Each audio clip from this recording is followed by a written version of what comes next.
náà tún lè kún kẹ́kẹ́. ká lọ síbi síga Maulana Sheikh Daud Alfalla. ká lọ síbi síga bàbá wa àgbà Alfalla. bàbá pa istighfar. bàbá pa istighfar.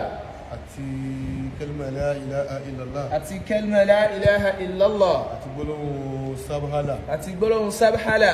wọ́n pa àwọn kalimati yìí papọ̀. wọ́n pa àwọn gbólóhùn yìí pọ̀. nínú àwọn kan tí èèyàn fi tètè rí ìyọ́nú Ọlọ́run. nínú àwọn téèyàn máa fi tètè rí ìyọ́nú Ọlọ́run ọba ni. bàbá sọ di muqaddima. bàbá wa sọ di muqaddima. nínú àlá wípé astaghfirullah.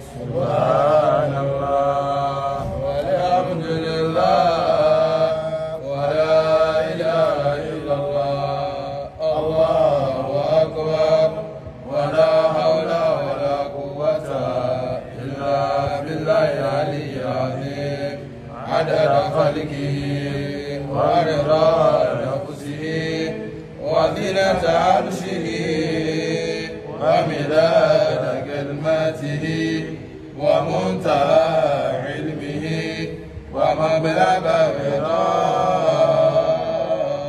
Allahumma salli wa sallim ala sayyidina Muhammadin ash-shafi'il mushaffa'i khayr khalqillah wa ala al-anbiya'i wal mursalin wa alihim wa sahbihim alillah. Gbogbo tá a máa wí.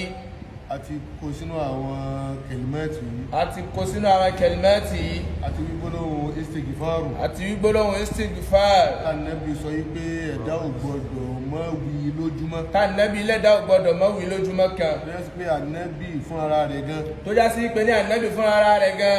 yastaghfiru rabbahu kulla yawmin mi'ata marra. yóò mọ wọ́lọ́wọ́n ọba rẹ̀ lálàforíjì lẹ́ẹ̀mẹ́ 100. ní 100. 100. òun bó ti já sí pé gufira lahu ma taqaddama min dhanbihi síbẹ̀síbẹ̀. bó ti jẹ́ pọ́lọ́wọ́n bá ti forí gbogbo ẹ̀ṣẹ̀ tó ti síwájú jì í. síbẹ̀síbẹ̀ náà kì í yé wí. àwa náà ti wí. ọlọ́mọsá foríjì wa. ọlọ́ndàkú foríjì wa. gbólóhùn subhanallah. gbólóhùn subhanallah. àti alhamdulillahi tawi. gẹ́gẹ́ bí gbogbo wa náà ti mọ̀. kalimatani. khafifatani ala lisani thaqilatani fil mizani habibatani ila rahmani subhanallah wa bihamdihi subhanallah al-azim. àti wí nínú àwọn kẹlmẹ́tì. gbólóhùn la ilaha illallah. ó ti bọ́ sínú rẹ̀. ma sha Allahu la quwwata illa billah. ma sha Allahu la quwwata illa billah. wọ́n ní gbogbo tíyàn bá ń rí tó rẹ́rìn sí. tó bá fẹ́ kí nǹkan náà padà di tí ó dẹkùn. tó sì fẹ́ kí nǹkan náà di tó padà bú ẹkún lórí ẹ̀. yóò di tó rí tí ò wá ní wù ọ mọ́. tó di tó rí tí ò ní wù ẹ mọ́. ìgbà tó ń rí tó rẹ́rìn yẹn náà ni kò máa ṣe ma sha Allahu la quwwata illa billah. ó máa dùnnú lọ lórí ẹ̀ títí láíláí. ní àbárò ọmọ tó wúyàn kí mí náà mo bímọ yìí. tó bá fẹ́ kọ́ ọmọ yẹn padà di ọmọ tó àríbú ẹkún. tó bá fẹ́ jẹ́ ó dàríbú ẹkún. àsìkò tó ń wo tínú rẹ̀ ń dùn yẹn. lórí ẹni. tàràwí ma sha Allahu la quwwata illa billah. bàbá wa fadilatu Sheikh Muhammad al-Jami. Ayatullah. èyí tọ́lọ́wọ́n bá ṣe yìí. ó ti wà nú àwọn táàmù kàpé wà mí ní ayati yìí.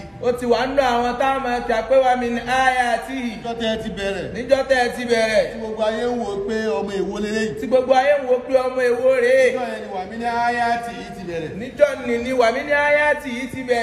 níjọ́ tọ́lọ́run tún ṣòdìdí ilé ńláńlá. ọba tún ṣòdìdí ilé ńláńlá. ó tún di wà mí ní ayati yìí kan. mi. níjọ́ tẹ́ ẹ tún wá fẹ́yàwó. ọjọ́ tọ́lọ́run tún wá kádàrá kẹ́ fẹ́yàwó. tí ẹ ṣe ìyàwó lásán. láti ibi tẹ́ ẹ ti lọ lè mú. ó tún di wà mí ní ayati. níjọ́ tọ́lọ́run wá bùn yín lọ́mọ. tí gbogbo ayé ń bá yín dúpẹ́. ọlọ́run wá yọ yín pò pé àórè yìí pọ̀. irú wọn èébì mọ́. irú wọn èébì mọ́. ó yẹ kó ti yé wa. ó yẹ kó ti yé wa. Ọlọ́run tún pa wọ́n lẹ́nu mọ́ bẹ́ẹ̀. Ọlọ́run tún pa wọ́n lẹ́nu mọ́ bẹ́ẹ̀ ni. ọmọ bíbí yẹn tún ni wà mí ní hayati. ọmọ bíbí nì náà tún túmọ̀ wà mí ní hayati. ẹ wá ń lọ káàkiri. ẹ wá ń lọ káàkiri. ẹ ń lọ ìlú káàkiri. ẹ ń lọ ìlú káàkiri. wà mí ní hayati. wà mí ní hayati kan náà túnú. paríparí wà mí ní hayati. paríparí wà mí ní hayati. náà níbi tá a wá wà yìí. náà níbi tá a ń bẹ yìí. àṣé lóòótọ́. àṣé lóòótọ́. àmì Ọlọ́run náà ni. àmì Ọlọ́run náà ni. a máa pé ayatullahi àmì Ọlọ́run. ayatullahi àmì Ọlọ́run. ayatullahi àmì Ọlọ́run. ayatullahi àmì Ọlọ́run. qadibana lillahi baytan. ayatullahi àmì Ọlọ́run. qadibana lillahi baytan.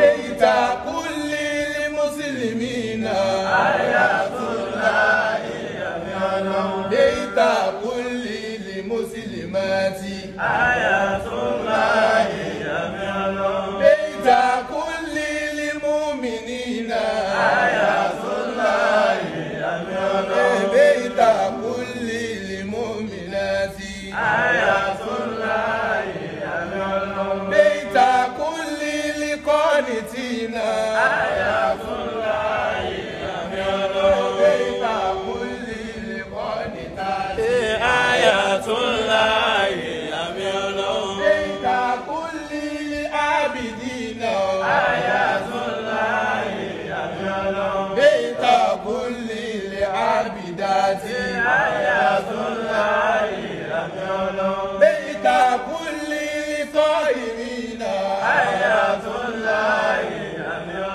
بيت كل الذاكرات آيات الله بيت كل القائمين آيات الله بيت كل القائمات آيات الله بيت كل الراكعين آيات الله بيت كل الراكعات آيات الله بيت كل الساجدين آيات الله بيت كل الساجدات آيات الله مسجدا يعبد فيه آيات الله مسجدا يذكر فيه